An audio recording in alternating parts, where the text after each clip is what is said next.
Everyone, आपका स्वागत है मेरे YouTube channel smart learning by SK में।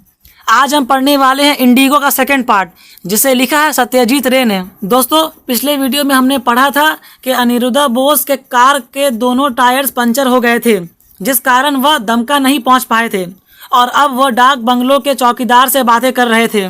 दोस्तों, इससे पहले आप पार्ट 1 देख कर आइए, वरना आपको ये वीडियो समझ में नहीं आएगी। अगर आपने पार्ट 1 नहीं देखा है तो यूट्यूब पर सर्च कर लीजिए Indigo by Satyajit Ray by smart learning by SK. आप पहले पार्ट 1 देख कर आइए, फिर इस वीडियो को कंटिन्यू कीजिएगा। तो लास्ट हमने पढ़ा था कि अनिरुद्धा बोस कहते हैं, मुझे उम्मीद है कि वहाँ एक चारपाई तो होगी। चौकीदार कहते हैं, हाँ साहब, एक चारपाई है। अब इसके आगे पढ़ते हैं। और मैं देख रहा हूँ कि आपके कमरे में एक चूल्हा जल रहा है, आप अपना खाना पका रहे होंगे। आदमी मुस्कुराया और पूछा कि क्या मैं उसकी बनाई मोटी रोटियां और उड़द की दाल जो उसकी पत्नी ने बनाया था खाना चाहूँगा। मैंने कहा कि यह बहुत अच्छा रहेगा। मुझे हर तरह की रोटियां पसंद थी और उड़द की दाल मेरी फेवरेट दाल थी। मुझे नहीं पता कि बंगला अपने गोल्डन डेज में कैसा रहा होगा, लेकिन अब यह वह नहीं था जिसे आमतौर पर एक डाक बंगलो के रूप में समझा जाता है। यह बंगलो राजा महाराजा के समय में बनाया गया था। बेडरूम बड़ा और छत ऊंची थी। वहाँ फर्नीचर के नाम पर एक चारपाई, दीवार के एक तरफ एक टेबल और एक टूटी हुई कुर्सी थी। इस बीच चौकीदार या देखभाल करने वाले ने मेरे लिए एक लैम्प जला दिया था। उसने अब उसे टेबल पर रख दिया। तुम्हारा नाम क्या है? मैंने पूछा। सुखन राम साहब। क्या इस बंगलो में कभी कोई रहा है या मैं पहला हूँ? ओह नहीं साहब, और भी लोग यहाँ आ चुके हैं। पिछले सर्दियों में एक आदमी यहाँ 2 रात रुका था। मुझे उम्मीद है कि यहाँ कोई भूत नहीं है, मैंने मजाकिया टोन में कहा। भगवान ना करे। उसने कहा, साहब, किसी ने भी कभी भूतों की शिकायत नहीं की। मुझे कहना होगा कि उसकी बातें सुनकर मुझे सुकून मिला। अगर कोई जगह भूतिया है और पुराने डाक बंगलो तो ऐसे ही भूतों के लिए बदनाम है, मतलब डाक बंगलों में तो ऐसे ही भूत रहते हैं। दोस्तों, आपने तो देखा ही होगा कि हॉरर फिल्म्स में जब भी डाक बंगलोज को दिखाते हैं तो भूतिया ही दिखाते हैं। तो अनिरुद्धा बोस के दिमाग में भी वही बैठा हुआ है कि डाक बंगलोज तो भूतिया ही होते हैं। चाहे कोई कुछ भी कहे, डाक बंगलोज तो भूतिया ही रहेंगी। यह बंगला कब बनाया गया था? मैंने पूछा। सुखन राम मेरे बिस्तर को बिछाने लगा और बोला, यह साहब का बंगला था। साहब? साहब? हाँ साहब। एक इंडिगो का व्यापारी था। पास में एक इंडिगो की फैक्ट्री हुआ करती थी। अब सिर्फ चिमनी ही बची है। मुझे पता था कि एक वक्त पर इन इलाकों में इंडिगो की खेती होती थी। मैंने भी अपने बचपन में मोंगीर में इंडिगो की फैक्ट्रियों के खंडर देखे थे। जब मैं सुखन की मोटी रोटियां और उड़द की दाल खाकर बिस्तर पर गया, तब रात के 10:30 बज चुके थे। मैंने कोलकाता से प्रमोद को एक टेलीग्राम भेजा था कि मैं आज दोपहर तक आऊँगा, लेकिन चूंकि मैं नहीं पहुँचा तो जाहिर है वो मेरे बारे में सोचता होगा कि क्या हुआ। लेकिन अब इसके बारे में सोचना बेकार था।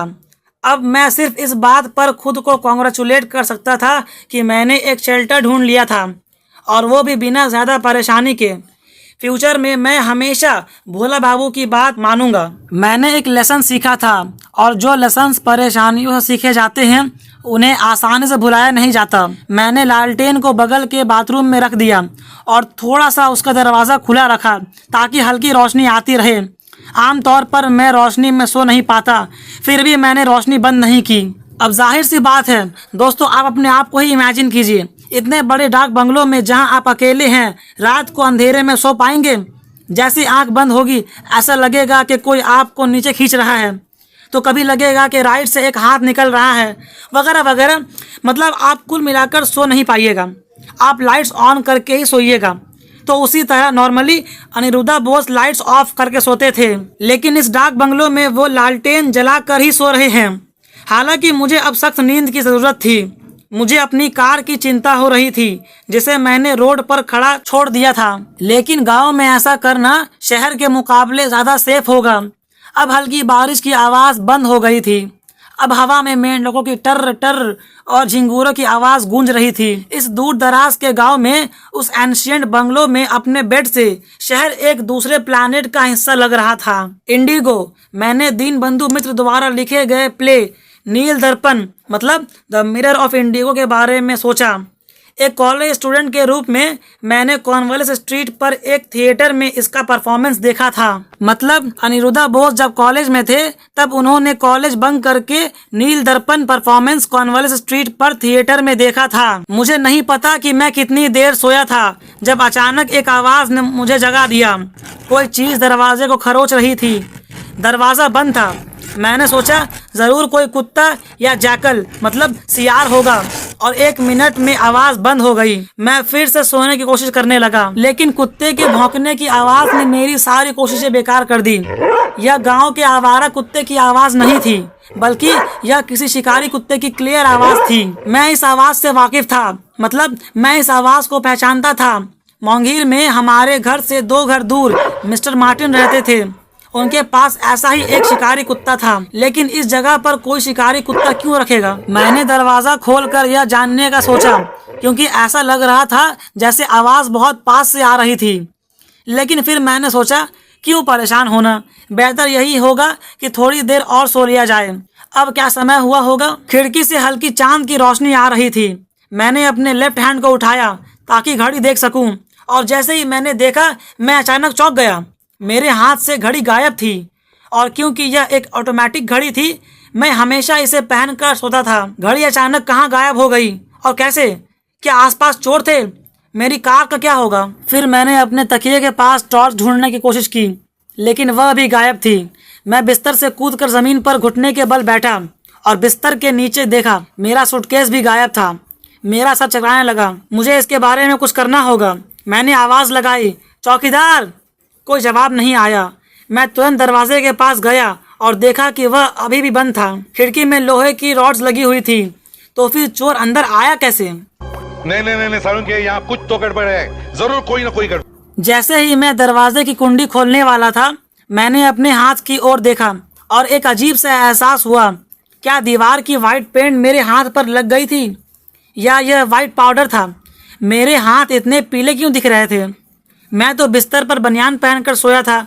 फिर अब मैंने लॉन्ग स्लीव्स वाली सिल्क की शर्ट क्यों पहनी थी? मेरे सर में अचानक बहुत दर्द होने लगा। ऐसा लग रहा था जैसे कोई बहुत जोर से सर पर मार रहा था। धड़क रहा था, कह सकते वाइब्रेट कर रहा था। मैंने दरवाजा खोला और बरामदे में चला गया। चौकीदार! मेरे मुंह से निकली आवाज किसी अंग्रेज की एसेंट की तरह लग रही थी, कुछ इस तरह, चौकीदार, चौकीदार। लेकिन चौकीदार कहाँ था और उसकी झोपड़ी कहाँ थी? बंगलों के सामने अब एक खुला मैदान था। मतलब जब अनिरुद्धा बोस आए थे तब तो यहाँ बंगलों के सामने एक झोपड़ी थी और चौकीदार था। लेकिन अब ना ही चौकीदार था और ना ही उसकी झोपड़ी थी।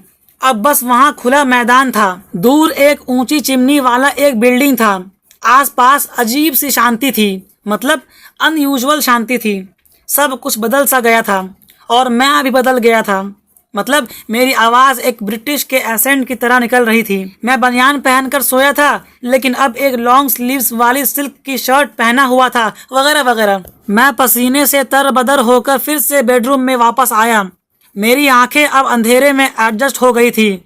अब मैं चीजों को साफ साफ देख सकता था। बेड वही था, लेकिन उस पर मच्छरदानी लगी हुई थी। मैंने मच्छरदानी का इस्तेमाल नहीं किया था। तकिया भी वैसा नहीं था जैसे मैंने लाया था। इस तकिए के बॉर्डर पर फ्रिल्स थी। दोस्तों, फ्रिल्स मतलब कुछ कपड़ों का इस्तेमाल करके बॉर्डर्स पर डिजाइन बनाई जाती है। कुछ इस तरह का होता है। तो जो तकिया अनिरुद्धा बोस लेकर आए थे वो भी बदल गया था और उस पर कपड़े की डिजाइन बनी हुई थी। मेरे तकिए में ऐसा नहीं था। टेबल और चेयर वहीं खड़े थे जहां वो पहले थे, लेकिन अब उनमें पुरानी चीजों जैसी कोई बात नहीं थी। वार्निश की हुई लकड़ी की चमक सॉफ्ट लाइट में भी दिखाई दे रही थी। दोस्तों, वार्निश मतलब किसी हार्ड सरफेस पर एक क्लियर लिक्विड लगाना, खास करके लकड़ी पर, ताकि वो जल्दी खराब ना हो और ग्लो करे। तो इसी चमकने वाली लिक्विड को लगाने को वार्निश कहते हैं और इस तरह पहले के ज़माने में बहुत किया जाता था। तो टेबल और चेयर अपने जगह पर ही थी, लेकिन अब सब कुछ नए हो गए थे। वार्निश की हुई लकड़ी सॉफ्ट लाइट में भी दिखाई दे रही थी। टेबल पर अब एक लालटेन नहीं थी, बल्कि एक केरोसिन लैंप रखी हुई थी। कमरे में कुछ और चीज़ें भी थी जो धीरे धीरे दिखने लगी। एक कॉर्नर में 2 स्टील के ट्रंक्स, दीवार पर एक फोल्डिंग ब्रैकेट से लटका हुआ कोट, एक अजीब सी टोपी और एक शिकारी चाबुक थी। ब्रैकेट के नीचे दीवार के सहारे खड़े एक जोड़ी गमबूट्स थे। दोस्तों, गमबूट्स कुछ इस तरह की होती है। सब्सक्राइब करो यार, हम आपके लिए इतना मेहनत करते हैं। एक वीडियो बनाने में बहुत मेहनत लगती है। पहले स्क्रिप्ट लिखते हैं, जहाँ तहाँ से रिसर्च करते हैं, और ये मैं एश्योरेंस देता हूँ मेरा वीडियो 100% करेक्ट होता है। हम आपके लिए इतना मेहनत करते हैं। कम से कम आप एक लाइक कर दीजिए इस वीडियो को, और इस वीडियो को अपने क्लासमेट के साथ शेयर कर दीजिए। अगर अच्छा लगे तो इस चैनल को सब्सक्राइब कर दीजिएगा। अब आगे बात करते हैं। मैंने उन चीज़ों से अपना ध्यान हटाया और खुद को फिर से देखा। अब तक मैंने सिर्फ सिल्क की शर्ट पर ध्यान दिया था। अब मैंने टाइट ट्राउज़र और मोजों को देखा। मैंने जूते नहीं पहने थे, लेकिन बिस्तर के पास फर्श पर एक जोड़ी काले जूते रखे थे। मैंने अपने राइट हैंड से अपने चेहरे को छुआ और महसूस किया कि ना सिर्फ मेरा रंग बल्कि मेरे नाक नक्शे भी बदल गए थे। मेरी नाक इतनी नोकीली नहीं थी, ना ही मेरे होंठ इतने पतले थे, और ना ही मेरे चिन इतनी पतली थी। मैंने अपने सर के बालों को छुआ और पाया कि वो बहुत सॉफ्ट थे, मतलब वेवी थे, और मेरे कानों के नीचे तक साइड बर्न्स थे। दोस्तों, साइड बर्न्स उस हेयर को कहते हैं जो कान के बगल में होते हैं। कुछ इस तरह के दिखते हैं। हैरानी और डर के बावजूद मुझे अचानक यह जानने की बहुत इच्छा हुई कि मैं कैसा दिख रहा हूँ। मतलब अनिरुद्धा बोस बहुत हैरान थे और डरे भी हुए थे कि यह सब क्या हो रहा था, लेकिन फिर भी उन्हें अपने चेहरे को देखने की बहुत इच्छा हुई कि आखिर वह दिखते कैसे हैं। लेकिन अब आईना कहाँ मिलेगा? मैं बाथरूम की तरफ बढ़ा, दरवाजे को तेज़ी से खोला और अंदर चला गया। वहाँ पहले सिर्फ एक बाल्टी थी। अब मैंने देखा कि वहाँ एक मेटल का बाथ टब था और उसके बगल में एक स्टूल पर एक मग रखा हुआ था। जिस चीज़ की मुझे तलाश थी वह मेरे सामने थी। एक ओवल शेप का मिरर एक ड्रेसिंग टेबल पर लगा हुआ था। मैंने उसमें देखा, लेकिन उसमें जो इंसान दिख रहा था वो मैं नहीं था। किसी शैतानी चाल से मैं एक 19वीं सेंचुरी के अंग्रेज में बदल गया था, जिसका रंग थोड़ा फीका था, मतलब पीला कलर का था। गोल्डन बाल थे और हल्की आंखों में एक अजीब सी कड़कपन और दर्द दिख रही थी। वह अंग्रेज कितने साल का होगा? 30 से ज्यादा नहीं, लेकिन ऐसा लग रहा था कि या तो बीमारी या हार्ड वर्क या दोनों ने उसे वक्त से पहले बूढ़ा बना दिया था। मैं और करीब गया और अपने चेहरे को अच्छी तरह से देखा। जैसे ही मैंने देखा, मेरे दिल की गहराई से एक गहरी आह निकली। वह आवाज़ मेरी नहीं थी, वह आह भी मेरी नहीं, बल्कि उस अंग्रेज के फीलिंग्स को एक्सप्रेस कर रही थी। इसके बाद जो हुआ उसने यह क्लियर कर दिया कि मेरे सारे पार्ट्स अपनी इच्छा से काम कर रहे थे। मतलब मेरे सारे पार्ट्स अपने आप ही काम कर रहे थे। और फिर भी यह बहुत सरप्राइजिंग था कि मैं अनिरुद्धा बोस इस पहचान में बदलाव को पूरी तरह से महसूस कर रहा था। लेकिन मुझे पता नहीं था कि यह बदलाव परमानेंट है या मेरा पुराना आइडेंटिटी वापस पाने का कोई तरीका है। मैं वापस बेडरूम में आया। अब मेरी नज़र टेबल पर पड़ी। लैंप के नीचे एक लेदर से बंधी नोटबुक रखी थी। वह एक खाली पेज पर खुली हुई थी। उसके बगल में एक इंकपॉट था जिसमें एक पंख से बनी कलम डूबी हुई थी। दोस्तों, आपने तो फिल्मों में देखा ही होगा कि पुराने ज़माने में इस तरह का कलम इस्तेमाल किया जाता था। मैं टेबल की ओर बढ़ा। किसी अनसीन शक्ति ने मुझे कुर्सी पर बैठा दिया। मतलब अचानक किसी शक्ति ने मुझे कुर्सी पर बैठा दिया और मेरे राइट हैंड में कलम थमा दिया। हाथ अब नोटबुक के लेफ्ट हैंड पेज की तरफ बढ़ा और शांत कमरे को एक पंख से बनी कलम के खरोचने की आवाज़ ने भर दिया। मतलब शांत कमरे में बस कलम से लिखने की आवाज़ आ रही थी। मैंने यह लिखा, 27 अप्रैल 1868।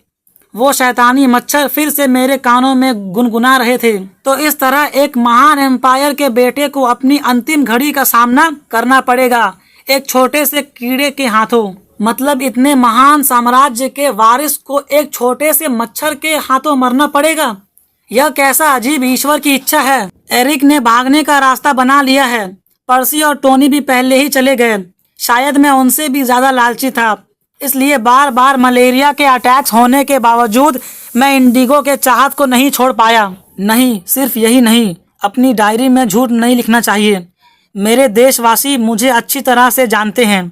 मैंने अपने देश में भी निर्दोष जीवन नहीं जिया है। मतलब हमेशा मैंने दूसरों का हक मारा है और मैं श्योर हूँ कि वो इस बात को नहीं भूले होंगे। इसलिए मुझ में घर वापस जाने की हिम्मत नहीं है। मैं जानता हूँ कि मुझे यही रहना होगा और इस पराये देश की मिट्टी पर अपनी जान गंवानी होगी। मेरी जगह मेरी पत्नी मैरी और मेरे प्यारे छोटे बेटे टॉबी के कब्रों के पास होगी। मैंने यहाँ के लोगों के साथ इतना बुरा व्यवहार किया है कि मेरे मरने पर भी कोई आंसू नहीं बहाएगा। शायद मीरजन मुझे याद करेगा, मेरा वफादार विश्वासी ड्राइवर मीरजन। और रेक्स, मेरी असली चिंता रेक्स को लेकर है। हाय वफादार रेक्स, जब मैं मर जाऊंगा तो ये लोग तुम्हें नहीं बख्शेंगे। वो या तो तुम्हें पत्थर मारकर या डंडों से मार डालेंगे। काश मैं तुम्हारे लिए कुछ कर पाता। मैं और नहीं लिख पाया। हाथ कांप रहे थे, मेरे नहीं बल्कि डायरी लिखने वाले के। मैंने कलम नीचे रख दी। फिर मेरा राइट हैंड नीचे गिरा और राइट की ओर बढ़ा। डोर का हैंडल पकड़ लिया। मैंने उसे खोला। अंदर एक पिन कुशन, एक पीतल का पेपर वेट, एक पाइप और कुछ पेपर्स थे। ड्रॉर थोड़ी और खुली। एक मेटल की चीज़ जो आधी लाइट में चमक रही थी। यह एक पिस्तौल थी जिसकी बट में हाथी का दांत जुड़ा हुआ था। दोस्तों, बट इसको कहते हैं। हाथ ने पिस्तौल निकाल ली। अब हाथ कांप नहीं रहा था। जैकल्स का एक ग्रुप चीखने लगा। ऐसा लगा जैसे कि जैकल्स की चीख का जवाब देते हुए शिकारी कुत्ता फिर से भौंक रहा हो। मैं कुर्सी छोड़कर दरवाजे की ओर बढ़ा। मैं बाहर बरामदे में चला गया। सामने के फील्ड में पूरी चांद की रोशनी भरी हुई थी। बरामदे से लगभग 10 गज की दूरी पर एक बड़ा ग्रे हाउंड खड़ा था। दोस्तों, ग्रे हाउंड एक शिकारी कुत्ता होता है। तो उसने मुझे देखा और अपनी पूंछ हिलाई। रक्स, वह वही गहरी इंग्लिश आवाज़ थी। फैक्ट्री और बांसों से लड़कर मेरी आवाज़ इको कर रही थी। रक्स रक्स रक्स। रेक्स वरांडे की ओर बढ़ा। जैसे ही उसने घास से सीमेंट पर कदम रखा, मेरा राइट हैंड मेरी कमर तक उठा। पिस्तौल कुत्ते की ओर पॉइंटेड थी। रेक्स ने अपना कदम वहीं रोक दिया। उसकी नज़र पिस्तौल पर थी। उसने धीरे से गुर्राया। मेरी राइट हैंड की 4 फिंगर ने ट्रिगर दबा दिया। जैसे ही गन से बुलेट निकलने की चिंगारी जली, हवा में धुएं और गन पाउडर की स्मेल फैल गई। रेक्स का बॉडी खून से सना हुआ था। कुछ पार्ट वरांडे में और कुछ पार्ट घास पर पड़ा था। पिस्तौल की आवाज़ से आसपास के पेड़ों में बैठे कौवे जाग गए। अब फैक्ट्री के डायरेक्शन से शोर उठने लगा। मैं वापस बेडरूम में आया, दरवाज़ा बंद किया और बिस्तर पर बैठ गया। शोर पास आ रहा था। मैंने अभी भी गर्म पिस्तौल की मजल को अपने राइट कान के पास रखा। यही सब मुझे याद है। मैं नॉक करने की आवाज़ से जागा। मैं आपके लिए चाय लाया हूँ साहब। खिड़की से दिन का उजाला आ रहा था। एज़ यूजुअल मेरी नज़र मेरी लेफ्ट हैंड के घड़ी पर गई। 6:13 हुए थे। मैंने तारीख पढ़ने के लिए घड़ी को अपनी आंखों के पास लाया। 28 अप्रैल। अब मैंने दरवाज़ा खोला और सुखन राम को अंदर आने दिया। साहब, आधे घंटे की दूरी पर एक कार रिपेयरिंग की दुकान है। उसने कहा, वह 7 बजे खुलेगी। बहुत अच्छा, मैंने कहा और अपनी चाय पीने लगा। क्या कोई मेरी बात मानेगा जब वह सुनेंगे कि डिस्ट्रिक्ट में अंग्रेज़ इंडिगो के बागान मालिक के मरने के 100 साल बाद रात को मैंने क्या एक्सपीरियंस किया है। इसी के साथ यह कहानी यहीं पर ख़त्म हो जाती है। दोस्तों, अगर आपको ये वीडियो समझ में आया है तो इस वीडियो को लाइक कर दीजिए। अगर आने वाले सारे अपडेट्स आपको चाहिए तो इस चैनल को सब्सक्राइब कर दीजिए। मैं आपसे प्लीज़ रिक्वेस्ट करता हूँ, इस वीडियो को अपने क्लासमेट्स से शेयर कर दीजिए ताकि वो भी समझ जाए। मिलते हैं नेक्स्ट वीडियो में।